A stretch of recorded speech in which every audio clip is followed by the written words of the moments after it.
선진국의 억만장자들이 지금 한 나라로 몰려들고 있습니다. 비자 상담 창구에 3시간 대기줄이 생기는 건 이젠 인천공항에선 흔하게 볼 수 있는 풍경이 되어버렸습니다. 하루 200명이 넘는 외국인 상류층 가족들의 장기 체류 신청이 쇄도하는데 이들은 대부분 의사, 변호사, 교수들이었고 연봉 수십만 달러를 포기하고 한국을 찾은 것입니다. 왜일까요? 그 이유는 K-팝도 드라마도 아니었습니다. 그들이 찾는 건 단 하나, 바로 이것 때문이었습니다. 캐나다 이민 컨설턴트가 직접 확인한 충격적 현장, 지금부터 공개합니다. 한국 최고라고 댓글을 남겨주세요. 여러분의 구독과 좋아요는 아주 큰 힘이 됩니다. 안녕하세요. 저는 제시카 톰슨입니다. 캐나다 토론토에서 20년째 국제 이민 컨설팅 회사를 운영하고 있어요. 이 일을 시작한 게 2004년이니까 벌써 두 번째 10년을 넘긴 셈이죠. 그동안 3,000명이 넘는 사람들의 이민을 도왔습니다. 중국에서 캐나다로, 인도에서 호주로, 필리핀에서 미국으로. 늘 같은 패턴이었어요. 가난한 나라에서 부유한 나라로 가는 흐름이었죠. 2024년 12월 첫째 주였습니다. 월요일 아침 사무실 문을 열고 들어가는데 이메일함이 터질 것 같았어요. 83개의 새 메시지가 와 있었습니다. 주말 사이에 말이죠. 평소엔 10개 정도였는데요. 제목을 훑어보는데 이상한 패턴이 보였습니다. 한국 이민 문의, 한국 비자 상담, 한국 영주권 조건 문의. 절반 이상이 한국에 관한 것이었어요. 처음엔 넷플릭스 때문이라고 생각했습니다. 한국 드라마가 북미에서 인기를 끌고 있잖아요. 오징어 게임, 이상한 변호사 우영우, 더 글로리. 제 딸도 푹 빠져서 보더라고요. 아마 드라마 보고 한국에 관심 생긴 사람들이 문의하는 거겠거니 싶었죠. 하지만 이메일을 하나하나 읽어보니 달랐습니다. 관광 문의가 아니었어요. 진지한 이민 상담이었습니다. 한 이메일이 특히 눈에 들어왔어요. 시카고에 사는 변호사 부부였습니다. 제목은 긴급 상담 요청이었고요. 저희 아들이 다니는 학교에서 지난달 총기 위협 사건이 있었습니다. 다행히 실제 총격은 없었지만 아이가 너무 무서워해요. 학교 가기 싫다고 울고 밤에 악몽을 꿔요. 저희는 더 이상 미국에서 아이를 키울 수 없다고 판단했습니다. 한국으로 이민 가고 싶어요. 가능한가요? 20년 경력에 처음 보는 내용이었습니다. 미국 변호사면 연봉이 최소 15만 달러는 될 텐데 그걸 버리고 한국으로 간다고요? 저는 답장을 보내며 화상 상담을 제안했습니다. 그날 하루에만 상담 예약이 12건 들어왔어요. 평소엔 하루 3건 정도였는데 말이죠. 화요일엔 15건, 수요일엔 18건이었습니다. 제 비서 캐롤이 당황한 표정으로 말했어요. 제시카, 뭔가 이상해요. 올해 12월 상담 건수가 벌써 작년 전체보다 많아요. 목요일 오후 시카고 변호사 부부와 화상 상담을 했습니다. 40대 초반으로 보이는 부부였어요. 남편은 기업 변호사, 아내는 의료소송 변호사였습니다. 둘 다 명문대를 나왔고 시카고 다운타운의 아파트를 소유하고 있었죠. 겉으로 보기엔 완벽한 삶이었습니다. 하지만 아내가 이야기를 시작하자마자 눈물을 흘렸어요. 저희 아들 이름은 제이크예요. 올해 10살이에요. 지난달 학교에서 한 학생이 총을 가져왔다는 신고가 들어왔어요. 학교 전체가 봉쇄됐고 아이들은 교실에 숨어 있어야 했죠. 3시간 동안이요. 제이크는 그날 이후 변했어요. 학교 가는 걸 무서워해요. 남편이 말을 이어받았습니다.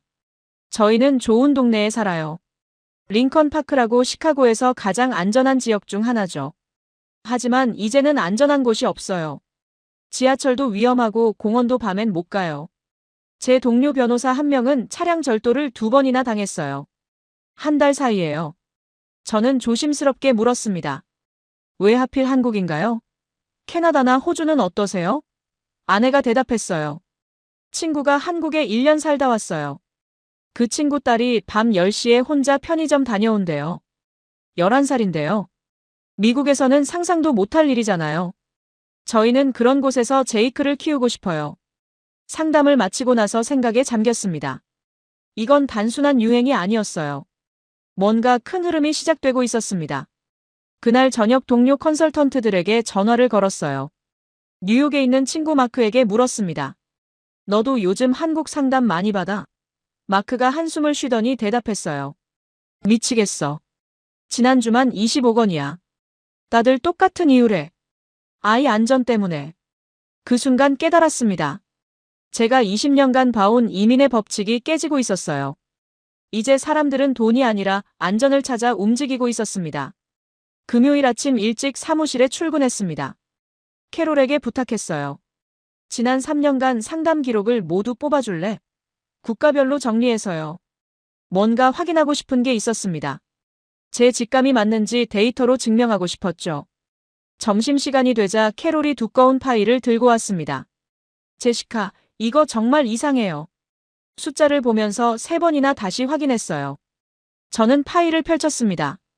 엑셀 시트에 국가별, 월별 상담 건수가 정리되어 있었어요. 2022년 데이터를 먼저 봤습니다. 한국 관련 상담은 1월 1건, 2월 0건, 3월 2건. 이런 식이었어요.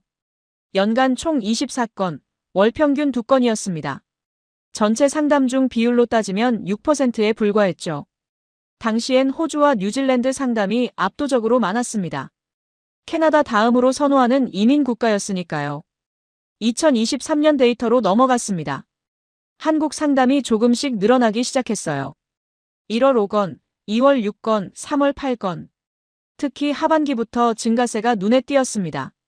9월 11건, 10월 13건, 11월 15건.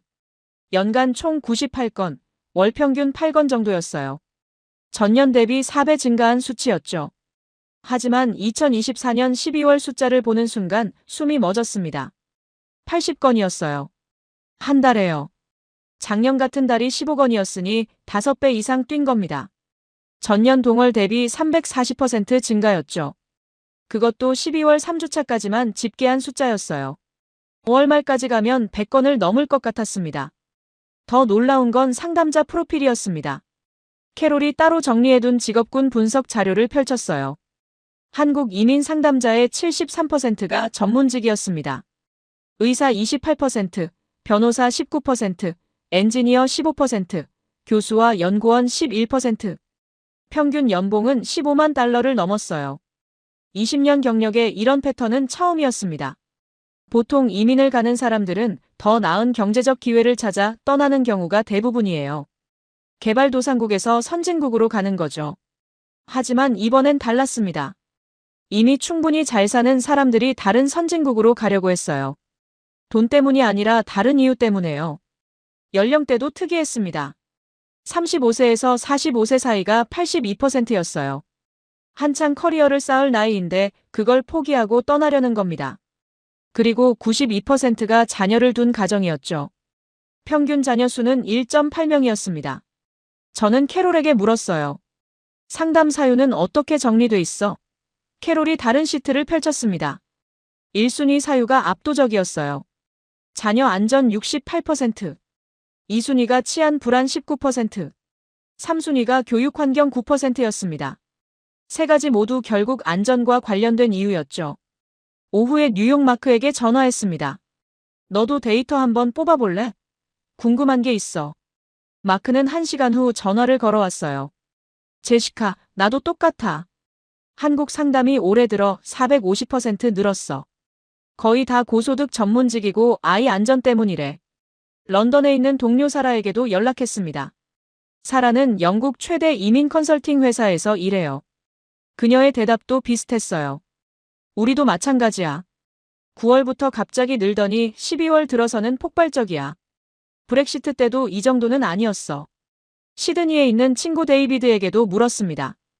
호주는 어때? 데이비드가 웃으며 답했어요. 제시카, 호주 사람들도 한국 가려고 해. 시드니도 이제 안전하지 않대. 특히 서부 지역은 밤에 못 다닌다고. 그날 저녁 데이터를 다시 정리하며 확신했습니다. 이건 일시적 현상이 아니에요. 구조적 변화였습니다. 전 세계 선진국들이 동시에 같은 문제를 겪고 있었어요. 치안 악화, 총기 범죄, 마약 확산. 그리고 그 선진국 사람들이 한 곳으로 모이고 있었습니다. 한국으로요.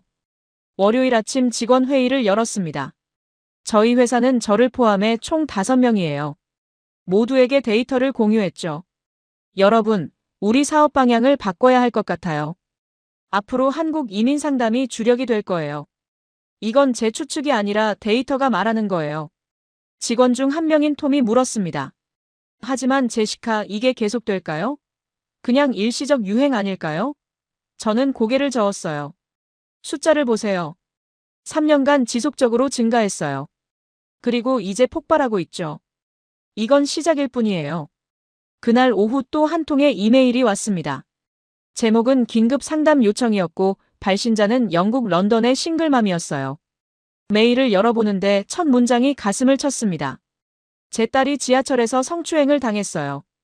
경찰은 CCTV가 없어서 잡을 수 없대요. 더 이상 런던에서 딸을 키울 수 없어요. 저는 즉시 답장을 보냈습니다. 내일 상담 가능하세요? 그리고 노트에 한 줄을 적었어요. 이건 단순한 이민이 아니다. 생존이다. 화요일 오전 런던의 싱글맘과 화상 상담을 했습니다. 화면에 나타난 여성은 35세쯤 되어 보였어요. 간호사라고 자기소개를 했죠. 이름은 에밀리였습니다. 그녀 옆에는 10살짜리 딸 소피아가 앉아 있었어요. 에밀리가 이야기를 시작했습니다. 저는 런던 킹스크로스 병원에서 15년째 일하고 있어요. 이혼한 지 3년 됐고 소피아를 혼자 키우고 있죠. 그동안은 괜찮았어요. 힘들었지만 할만했어요. 그런데 지난달 일이 생겼습니다. 소피아가 학교 방과 후 수업을 마치고 지하철을 탔대요. 저녁 6시쯤이었어요. 아직 환하고 사람도 많은 시간이었죠. 그런데 한 남자가 소피아 옆에 섰어요. 처음엔 그냥 승객인 줄 알았대요. 하지만 그 남자가 소피아 몸을 만졌습니다. 에밀리의 목소리가 떨렸어요. 소피아는 너무 놀라서 소리도 못 지르고 얼어붙었대요. 다음 역에서 내려서 울면서 저한테 전화했죠. 저는 즉시 병원을 나와 소피아를 데리러 갔어요. 경찰에 신고했습니다. 하지만 경찰은 CCTV가 그 칸에는 없었다고 했어요. 범인을 찾을 수 없대요. 소피아는 그 이후 지하철을 못 타요. 학교도 제대로 못 가고요. 저는 더 이상 런던에서 딸을 키울 수 없다고 판단했습니다. 에밀리가 화면을 통해 절박하게 쳐다봤어요. 제시카, 한국은 정말 안전한가요? 제 친구가 한국에서 2년 살았는데 딸이 밤에 혼자 편의점 다녔대요. 그게 사실인가요? 저는 솔직하게 답했습니다. 저도 아직 한국에 가본 적은 없어요. 하지만 제가 상담한 수십 명이 똑같은 이야기를 해요. 한국은 밤 10시에도 아이들이 안전하게 다닐 수 있는 곳이라고요. 오후에는 토론토에 사는 의사 부부를 만났습니다. 사무실로 직접 찾아왔어요. 마크와 수잔이었습니다. 둘 다 40대 중반이었고 14살 아들 에단을 키우고 있었죠. 마크는 종합병원 정형외과 의사였고 수잔은 소아과 개원이었습니다. 수잔이 입을 열었습니다. 에단이 다니는 학교에서 지난달 마약이 발견됐어요. 9학년 학생이 펜타닐을 팔고 있었대요. 14살이에요. 에단 또래죠. 학교 측은 경찰에 신고했지만 그게 다예요. 근본적인 해결책은 없어요. 마크가 말을 이어받았습니다. 저희는 토론토 요크빌에 살아요. 집값이 평방미터당 1만 5천 달러 하는 동네죠. 가장 좋은 학군이라고 해서 이사 왔어요. 그런데 이제는 그것도 소용없어요. 마약이 학교 안까지 들어왔으니까요.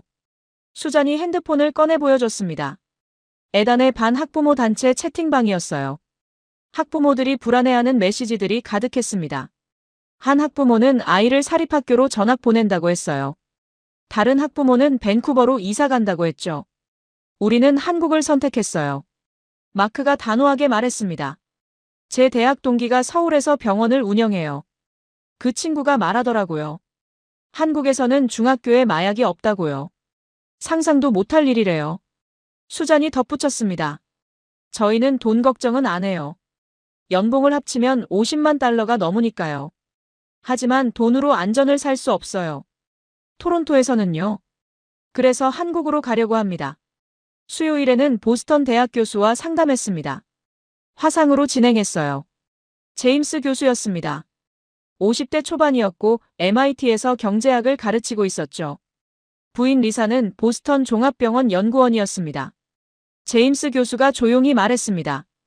지난 9월 MIT 캠퍼스 근처에서 총격 사건이 있었어요.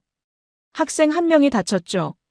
범인은 잡혔지만 그게 중요한 게 아니에요. 저는 그날 이후 매일 불안해요. 강의실에 들어갈 때마다 출구를 먼저 확인해요. 학생들 가방을 보면 긴장돼요. 리사가 화면에 들어왔습니다. 저희 딸 올리비아는 올해 8살이에요. 학교에서 총기 대피 훈련을 해요. 한 달에 한 번씩요. 8살 아이가 교실 구석에 숨는 연습을 하는 거예요. 이게 정상인가요? 제임스 교수가 한숨을 쉬었습니다. 저는 MIT 교수예요. 이 직함을 얻기까지 20년이 걸렸어요. 하버드에서 박사 학위를 받았고 논문을 60편 넘게 썼죠. 하지만 이제 그게 다 무슨 소용인가요? 딸이 학교 가는 게 무서운데요. 리사가 덧붙였습니다. 한국 대학에서 제임스한테 교수 제안이 왔어요. 서울대학교요. 연봉은 지금의 절반도 안 되지만 우리는 가기로 했어요. 올리비아가 안전하게 자랄 수 있다면 돈은 중요하지 않아요. 그날 저녁 세 가족의 이야기를 정리하며 깨달았습니다. 이들은 도망치는 게 아니었어요. 미래를 찾고 있었습니다. 런던의 싱글맘은 딸의 안전을, 토론토의 의사 부부는 아들의 미래를, 보스턴의 교수 부부는 가족의 평화를 찾고 있었죠. 제 노트에 적혀있는 문장들을 다시 읽었습니다. 지하철 성추행, 학교 마약, 캠퍼스 총격. 이게 2024년 선진국의 현실이었어요. 그리고 이 사람들이 공통으로 말하는 곳이 있었습니다. 한국이었죠. 금요일 아침 결심했습니다. 직접 가봐야겠어요. 20년간 저는 자료와 통계로만 일했습니다. 하지만 이번은 달랐어요. 제 눈으로 직접 확인하고 싶었죠. 한국이 정말 그들이 말하는 것처럼 안전한 곳인지요. 인천행 티켓을 예약했습니다. 1월 첫째 주 출발이었어요. 캐롤에게 말했습니다. 일주일간 사무실 비울게. 한국 다녀올 거야. 캐롤이 눈을 반짝이며 물었어요. 드디어 직접 확인하시는 거예요? 저는 고개를 끄덕였습니다. 클라이언트들한테 확신을 주려면 제가 먼저 확인해야죠. 1월 6일 월요일 아침 인천공항에 도착했습니다. 13시간 비행 끝에 내린 공항은 생각보다 조용했어요. 토론토 피어슨 공항처럼 시끄럽지 않았습니다. 사람들은 질서 있게 움직였고 안내방송만 부드럽게 흘러나왔죠. 입국 심사를 마치고 짐을 찾아 나오는데 한 광경이 눈에 들어왔습니다. 공항 2층에 장기 체류 비자 상담 창구가 있었어요. 안내판을 보고 찾아갔는데 깜짝 놀랐습니다. 사람들이 줄지어 서 있었거든요. 최소 50명은 되어 보였어요. 더 놀라운 건 그들 대부분이 서양인 가족이라는 점이었습니다. 어린아이를 데리고 온 부부들, 유모차를 끌고 온 가족들, 서류 가방을 든 중년 남성들. 관광객 느낌이 아니었어요. 진지하게 상담을 기다리는 표정들이었죠. 저는 안내 데스크로 가서 물었습니다. 저기 줄이 왜 저렇게 길어요? 직원이 웃으며 답했어요. 요즘 매일 저래요. 12월부터 갑자기 많아졌어요. 하루 평균 200명 이상 오세요.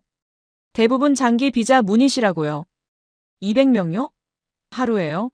직원이 고개를 끄덕였습니다. 네, 주말엔 300명 넘을 때도 있어요. 작년 이맘때는 하루 50명 정도였는데 지금은 4배예요. 저희도 인력을 늘렸어요. 저는 상담 창구 근처로 다가갔습니다. 대기 중인 가족들을 관찰하기 시작했어요. 한 가족이 눈에 들어왔습니다. 40대 부부와 두 아이였어요. 금발의 파란 눈이었죠. 저는 조심스럽게 말을 걸었습니다. 실례지만 어느 나라에서 오셨어요? 남자가 웃으며 답했습니다. 독일이요. 베를린에서 왔어요. 영어를 유창하게 했습니다. 저도 이민 컨설턴트라고 소개했죠. 그가 반가워하며 악수를 청했어요. 이름은 슈테판이었고 아내는 안나였습니다. 무슨 비자를 알아보시나요? 제가 물었습니다. 슈테판이 답했어요.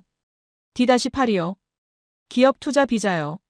저는 IT 회사를 운영하는데 한국에 지사를 내려고 해요. 아내도 원격으로 일할 수 있고요. 왜 한국이세요? 슈테판이 잠시 망설이더니 말했습니다. 솔직히 말하면 베를린이 달라졌어요. 5년 전만 해도 안전했는데 지금은 밤 9시 이후엔 나가기 무섭거든요. 특히 아이들 데리고는요. 안나가 말을 이어받았습니다. 저희 딸이 작년에 학교 가다가 괴롭힘을 당했어요. 이민자 청소년들한테요. 경찰에 신고했지만 소용없었어요. 그 이후로 딸이 학교 가는 걸 무서워해요. 슈테판이 한숨을 쉬었습니다. 독일이 옛날 독일이 아니에요. 저희 부모님 세대가 경험한 안전한 독일은 이제 없어요. 그래서 한국을 선택했습니다. 여기는 아직 안전하다고 들었거든요. 옆에 있던 다른 가족이 대화에 끼어들었습니다. 30대 부부였어요.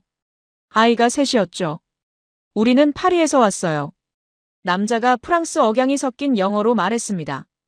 이름은 피에르였고 아내는 마리였어요. 파리요? 제가 놀라서 물었습니다. 파리도 안전하지 않나요? 피에르가 쓴웃음을 지었습니다. 파리는 이제 관광객들만 안전해요. 사는 사람들은 달라요. 지하철은 소매치기 천국이고 교회는 밤에 못 가요. 마리가 덧붙였습니다. 저희는 15구에 살았어요. 괜찮은 동네죠. 그런데 작년에 집 근처 슈퍼마켓에서 강도 사건이 있었어요. 낮 2시예요. 그 이후로 결심했어요. 아이들을 위해 떠나야겠다고요. 대기줄에 서서 1시간쯤 지났을 때 호주에서 온 가족을 만났습니다. 40대 후반 부부였어요. 아들 하나를 데리고 왔더군요. 시드니에서 왔다고 했습니다. 남자 이름은 데이비드였어요. 시드니도 문제가 있나요? 제가 물었습니다. 데이비드가 고개를 끄덕였어요. 서부 지역은 이제 밤에 못 다녀요. 갱단 문제가 심각해요. 저희는 북부에 살지만 그것도 이제 불안해요. 그의 아내 제니퍼가 말했습니다. 저희는 6개월 준비했어요. 한국어 기초과정 들었고 아들도 한글 배웠어요. 남편은 직업도 알아봤죠. 이건 충동적 결정이 아니에요. 캐나다에서 온 가족도 있었습니다. 밴쿠버에서 왔다고 했어요. 남자는 소프트웨어 엔지니어였고 아내는 그래픽 디자이너였습니다. 밴쿠버요? 거기는 안전하지 않나요? 제가 물었습니다. 남자가 고개를 저었어요. 5년 전까지는 그랬죠. 지금은 달라요. 다운타운은 노숙자로 가득하고 마약 중독자들이 길거리에 있어요. 아이 데리고 못 다녀요. 3시간을 대기하며 12개국 가족들과 이야기를 나눴습니다. 독일, 프랑스, 호주, 캐나다, 미국, 영국, 스웨덴, 네덜란드, 벨기에, 스페인, 이탈리아, 뉴질랜드 모두 선진국이었어요. 그리고 모두 같은 이유로 왔습니다. 안전 때문이었죠. 공항을 나와 택시를 탔습니다. 기사님께 물었어요. 요즘 외국인 많이 오나요? 기사님이 백미러로 저를 보며 답했습니다. 많이 오죠. 근데 요즘은 장기로 오는 분들이 많아요. 예전엔 관광객이 대부분이었는데 지금은 살러 오신대요. 호텔로 가는 40분 동안 생각했습니다. 공항에서 본 광경은 통계가 아니었어요. 현실이었습니다. 제가 토론토 사무실에서 본 숫자들이 여기서는 사람으로 보였죠. 그리고 그 규모가 제 상상보다 훨씬 컸습니다. 화요일 아침 강남에 있는 한 국제학교로 향했습니다. 공항에서 만난 가족들이 공통으로 언급한 곳이었어요. 택시에서 내리니 깔끔한 건물이 보였습니다. 입구에 영어 간판이 있었고 외국인 학부모들이 드나들고 있었죠. 안내 데스크에서 입학 상담을 신청하고 싶다고 했습니다. 직원이 태블릿을 확인하더니 난처한 표정을 지었어요. 죄송한데요. 현재 상담 예약이 2개월 대기예요. 3월 첫째 주가 가장 빠른 날짜인데 괜찮으세요? 2개월이요? 제가 놀라서 되물었습니다. 항상 이렇게 오래 기다려야 하나요? 직원이 고개를 저었어요. 아니요. 작년까지만 해도 일주일이면 상담받을 수 있었어요. 근데 올해 들어서 갑자기 늘었어요. 저는 이민 컨설턴트라고 소개했습니다. 혹시 입학 담당자와 짧게 면담할 수 있을까요? 업무 차원에서요. 직원이 잠시 전화 통화를 하더니 안내했습니다. 입학처장님이 20분 정도 시간 내주신대요. 입학처장 사무실로 들어갔습니다. 50대 여성이 반갑게 맞아줬어요. 이름은 김미정이었고 이 학교에서 15년째 일한다고 했습니다. 커피를 한 잔 건네며 앉았어요. 요즘 입학 문의가 많다고 들었어요. 제가 먼저 말문을 열었습니다. 김미정 처장이 고개를 끄덕였어요. 폭발적이에요. 2023년까지만 해도 중국 학생 40%, 일본 학생 30%, 그 외가 30%였어요. 그런데 지금은 완전히 바뀌었죠. 어떻게 바뀌었나요? 김 처장이 파일을 꺼내 보여줬습니다. 2024년 12월 기준 현황이었어요. 중국 학생 25%, 일본 학생 20%, 북미 학생 28%, 유럽 학생 12%, 기타 15%였습니다. 북미와 유럽 학생이 40%네요. 제가 말했습니다. 김 처장이 놀라운 표정을 지었어요. 맞아요. 작년 이맘때는 15%였는데 1년 만에 2.5배가 됐어요. 대기자 명단은 더 놀라. 대기자가 몇 명이나 되나요? 김 처장이 한숨을 쉬었습니다. 212명이에요. 그중 68%가 북미와 유럽 가정이고요. 작년 같은 시기엔 70명이었어요. 3배 늘었죠. 왜 갑자기 늘었을까요? 제가 물었습니다. 김 처장이 잠시 생각하더니 답했어요. 처음엔 저희도 몰랐어요. 그냥 한류 열풍 때문이라고 생각했죠. 근데 학부모들 면담하면서 알았어요. 안전 때문이더라고요. 한 학부모 이야기를 들려드릴게요. 김 처장이 말을 이었습니다. 실리콘밸리에서 온 가족이에요. 아버지는 구글 엔지니어고 어머니는 스탠퍼드 연구원이에요. 연봉을 합치면 80만 달러가 넘죠. 샌프란시스코에 집도 있어요. 근데 그 가족이 왜 한국으로 왔을까요? 아들이 다니던 사립학교에서 마약 사건이 있었대요. 학비가 연간 5만 달러 하는 학교예요. 그런데도 마약이 들어왔다는 거예요. 부모는 충격받았고 한국으로 오기로 결심했대요. 그 어머니가 저한테 한 말이 기억나요. 김 처장의 목소리가 낮아졌습니다. 여기 학비가 샌프란시스코 절반인데 10배 안전해요. 그게 제일 중요해요라고 하더라고요. 오후에는 용산구 이태원 근처로 갔습니다. 외국인이 많이 사는 지역이라고 들었거든요. 한 부동산 중개소 앞을 지나는데 창문에 영어 안내문이 붙어 있었어요. 장기 임대 전문, 외국인 환영이라고 적혀 있었죠. 안으로 들어가 인사했습니다. 중개인은 40대 남성이었어요. 이민 컨설턴트라고 소개하자 반갑게 맞아줬습니다. 이름은 박성호였어요. 요즘 외국인 임대 문의 많으세요? 제가 물었습니다. 박 대표가 웃으며 답했어요. 많죠. 작년 하반기부터 폭증했어요. 하루에 5건씩은 전화 와요. 작년 이맘때는 주에 5건이었는데요. 어떤 분들이 주로 오시나요? 박 대표가 노트북을 열었습니다. 화면에 임대 문의 목록이 보였어요. 대부분 가족 단위예요. 30대 중반에서 40대 초반 부부의 아이 하나나 둘.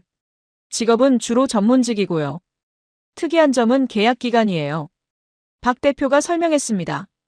예전 외국인들은 보통 1년에서 2년 계약했어요. 회사 파견 같은 경우죠. 근데 요즘은 3년에서 5년 요청이 많아요. 심지어 어떤 분은 영구 거주 생각하고 집 매매 알아보더라고요. 한 계약서를 보여줬습니다. 영국인 가족이었어요. 3년 계약의 옵션으로 2년 연장 조항이 있었습니다. 이 가족은 런던에서 왔어요. 남편이 금융권이고 아내가 변호사래요. 아이가 둘인데 한국국제학교 보내려고 왔대요. 계약하면서 남편이 저한테 물어봤어요. 박 대표가 말했습니다. 한국 집값 계속 오를까요? 사는 게 나을까요? 저는 솔직하게 답했죠. 외국인 수요가 늘면 오를 수 있다고요. 근데 그 남편이 하는 말이 인상 깊었어요. 뭐라고 하셨는데요? 제가 물었습니다. 박 대표가 웃었어요. 집값은 중요하지 않아요. 여기서 아이들이 안전하게 자랄 수 있으면 돼요라고 하더라고요. 런던 집은 팔고 왔대요. 한국에 정착할 생각이래요. 저녁 무렵 근처 놀이터로 갔습니다. 아이들이 뛰어놀고 있었고 부모들이 벤치에 앉아 있었어요. 한 외국인 여성이 눈에 들어왔습니다. 금발머리에 30대 초반쯤 되어 보였죠. 옆에는 5살쯤 되는 딸이 놀고 있었어요. 조심스럽게 다가가 인사했습니다.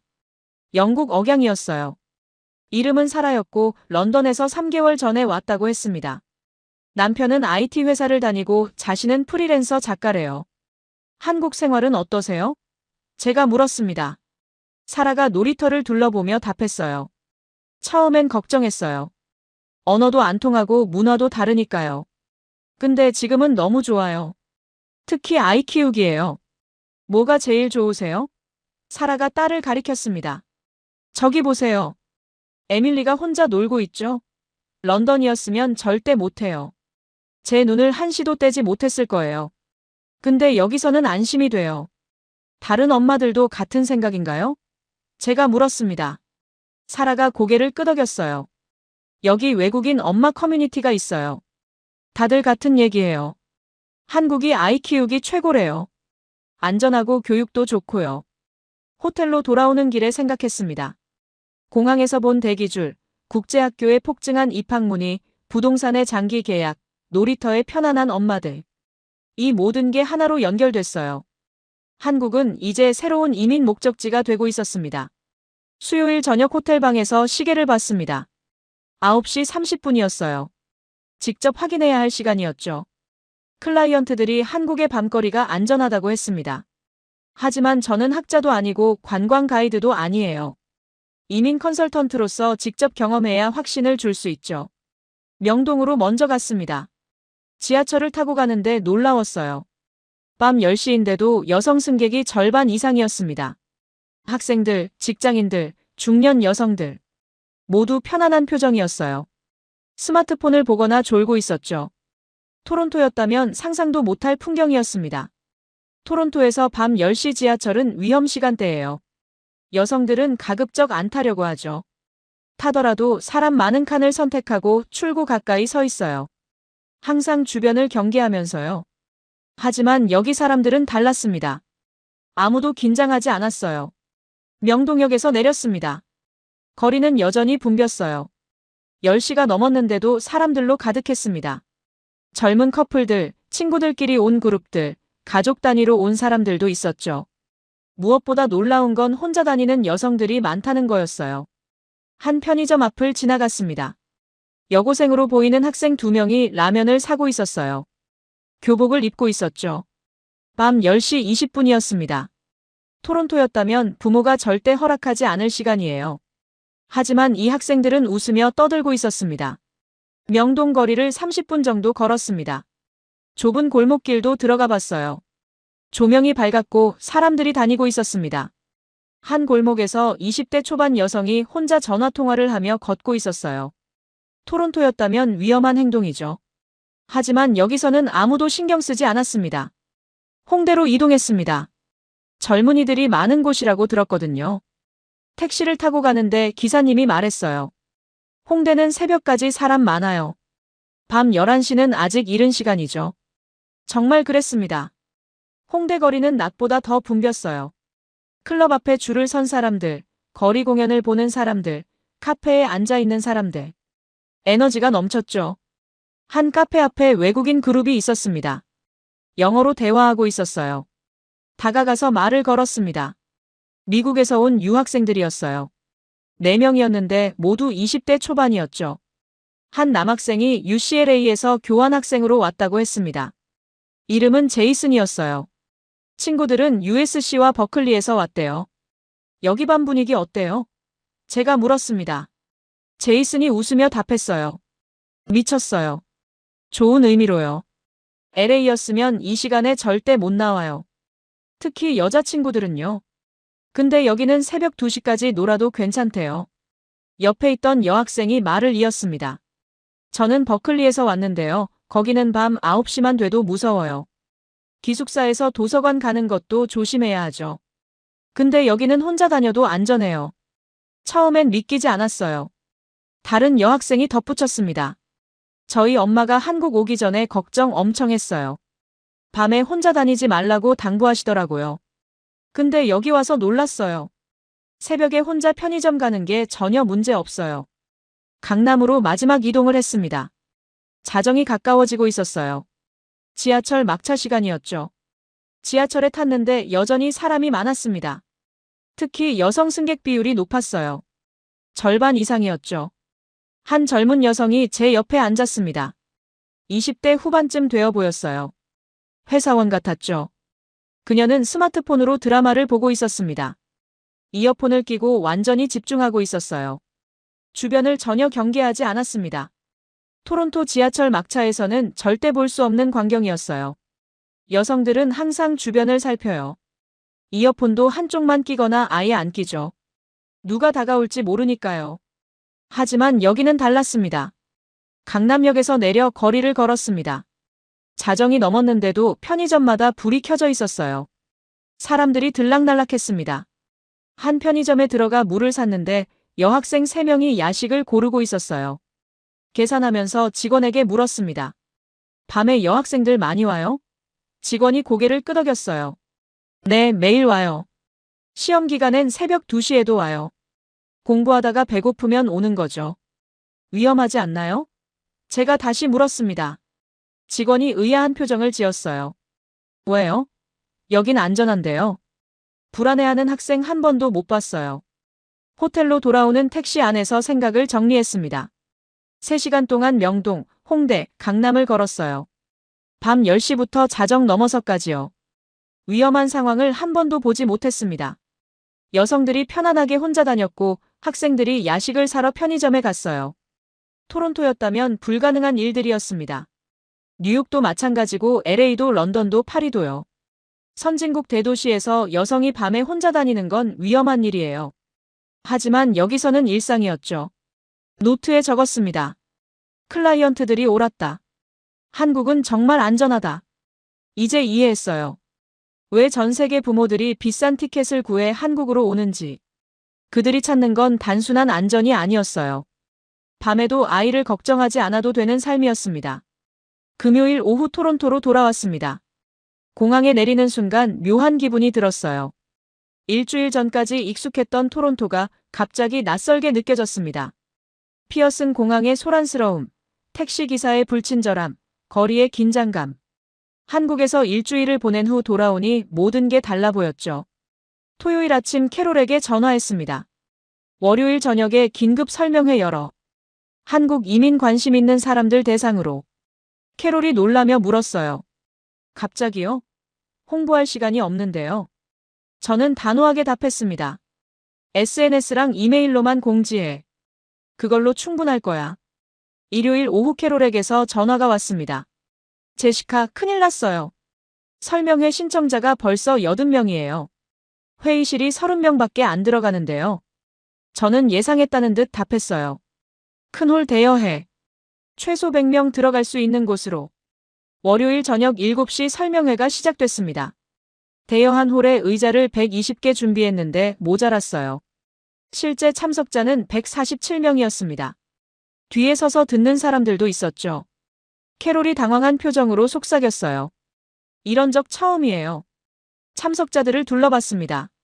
30대 중반에서 40대 초반이 대부분이었어요. 부부 단위로 온 가정이 많았고 정장 차림의 전문직 같은 사람들도 보였죠. 한 남성은 의사 가운을 입은 채로 왔더군요. 병원에서 바로 온 것 같았어요.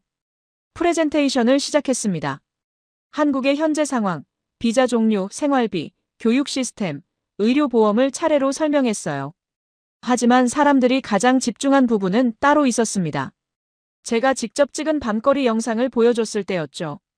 밤 10시 명동 거리, 혼자 걷는 여성들, 편의점에서 야식 사는 여학생들, 지하철 막차의 평화로운 풍경. 영상이 재생되는 동안 홀이 조용해졌습니다. 한 어머니가 눈물을 닦는 게 보였어요. 영상이 끝나자 질문이 쏟아졌습니다. 첫 번째 질문은 심장외과 의사였어요. 50대 초반이었고 이름은 리처드 박사였습니다. 저는 연봉이 연간 40만 달러입니다. 한국에서 의사 면허를 딸 수 있나요? 아니면 다른 직업을 찾아야 하나요? 솔직하게 답했습니다. 한국 의사 면허는 어렵습니다. 시험이 한국어로 진행되고 합격률도 낮아요. 하지만 국제병원이나 연구직은 가능해요. 연봉은 지금보다 낮을 겁니다. 리처드 박사가 고개를 끄덕였어요. 괜찮아요. 돈보다 딸 안전이 더 중요하니까요. 두 번째 질문은 IT 엔지니어였습니다. 30대 후반 남성이었고 실리콘밸리에서 일한다고 했어요. 한국 IT 회사들이 외국인을 고용하나요? 연봉 수준은 어떤가요? 제가 답했습니다. 삼성, LG, 네이버, 카카오 같은 대기업들이 외국인을 채용해요. 연봉은 미국의 60에서 70% 수준이지만 생활비가 낮아서 실질적으로 비슷할 수 있어요. 세 번째 질문은 변호사였습니다. 40대 여성이었고 두 아이를 키운다고 했죠. 국제학교 학비가 얼마나 하나요? 대기 기간은요? 저는 이번 주 방문 경험을 공유했습니다. 연간 2만에서 3만 달러 정도예요. 토론토 사립학교와 비슷하죠. 하지만 대기가 있어요. 인기 학교는 2개월 이상 기다려야 해요. 네 번째 질문은 대학 교수였습니다. 한국 대학에서 영어로 강의할 수 있나요? 제가 답했어요. 서울대, 연세대, 고려대 같은 주요 대학들이 영어 강의 교수를 채용해요. 특히 이공계는 수요가 많아요. 질문이 1시간 넘게 이어졌습니다. 집값, 렌트비, 교통비, 의료비, 한국어 필요성, 비자 갱신 조건, 영주권 취득 기간. 모든 질문이 구체적이었어요. 의들은 진지하게 이민을 고려하고 있었습니다. 설명회가 끝나고 개별 상담을 신청한 사람이 78명이었습니다. 일주일치 상담 일정이 그 자리에서 마감됐어요. 캐롤이 놀란 표정으로 말했어요. 제시카, 이거 장난 아니에요. 다음 주 설명회도 열어야 할 것 같아요. 그날 밤 늦게까지 참석자들과 이야기를 나눴습니다. 한 아버지가 제게 다가왔어요. 시카고 소방관이었습니다. 저는 영웅 대접받는 직업이에요. 하지만 제 아들이 학교에서 총기 대피 훈련을 해요. 한 달에 2번씩요. 이게 정상인가요? 다른 어머니는 울먹였습니다. 제 딸이 작년에 학교 가는 길에 강도를 만났어요. 휴대폰을 빼앗겼죠. 경찰은 잡을 수 없대요. 딸은 그 이후 학교 가기 무서워해요. 더 이상 못 참겠어요. 한 부부는 조용히 말했습니다. 우리는 지난 20년간 열심히 일했어요. 집도 사고 차도 샀죠. 하지만 무슨 소용이에요? 밤에 아이를 밖에 못 보내는데요. 우리가 번 돈으로 안전을 살 수 없어요. 적어도 토론토에서는요. 2주 후 첫 가족을 한국으로 보냈습니다. 시카고에서 온 의사 가족이었어요. 남편은 응급의학과 의사였고 아내는 소아과 의사였죠. 2아이가 있었습니다. 공항까지 배웅을 갔어요. 출국장 앞에서 남편이 제 손을 잡았습니다. 제시카, 고마워요. 우리 인생을 바꿔줬어요. 저는 고개를 저었습니다. 제가 한 건 없어요. 당신들이 용기를 낸 거죠. 아내가 눈물을 흘리며 말했어요. 20년 모은 돈보다 아이들 안전이 중요해요. 돈은 다시 벌 수 있지만 아이들은 다시 못 키워요. 3월 첫째 주 통계를 정리했습니다. 1월부터 2월까지 2달간 접수된 한국 이민 상담이 287건이었어요. 작년 같은 기간이 64건이었으니 348% 증가였죠. 계약 성사율은 68%였습니다. 평균 40%보다 훨씬 높았어요. 직원회의에서 발표했습니다. 여러분, 우리 회사 간판을 바꿔야 할 것 같아요. 한국 이민 전문 컨설팅으로요. 직원들이 웃었지만 저는 진지했습니다. 3월 예약 현황을 보세요. 103건이에요. 그중 89건이 한국 상담이에요. 86%죠. 캐롤이 자료를 추가로 보여줬습니다. 문의 국가도 다양해졌어요. 미국, 캐나다는 기본이고 영국, 독일, 프랑스, 호주, 뉴질랜드에서도 와요. 한 가족은 스웨덴에서 전화 상담을 신청했대요. 사무실 벽에 걸린 세계 지도를 바라봤습니다. 20년간 이 지도를 보며 일했어요. 화살표는 항상 한 방향이었죠. 개발도상국에서 선진국으로, 가난한 나라에서 부유한 나라로. 그게 이민의 법칙이었습니다. 하지만 이제 달라지고 있었어요. 화살표가 바뀌고 있었습니다. 선진국에서 선진국으로, 불안한 나라에서 안전한 나라로. 돈이 아니라 평화를 찾아서요. 창밖을 내다봤습니다. 토론토 다운타운이 보였어요. 고층 빌딩, 넓은 도로, 깨끗한 거리. 겉으로는 완벽한 도시였습니다. 하지만 속은 무너지고 있었죠. 밤이 되면 사람들은 문을 잠그고 아이들은 밖에 못 나가요. 노트에 마지막 문장을 적었습니다. 이건 끝이 아니라 시작이다. 세상이 바뀌고 있다. 그리고 한국은 그 변화의 중심에 있다. 전화벨이 울렸습니다. 또 다른 가족의 한국 이민 문의였어요. 저는 미소 지으며 전화를 받았습니다. 네, 한국 이민 상담이시죠? 기꺼이 도와드리겠습니다.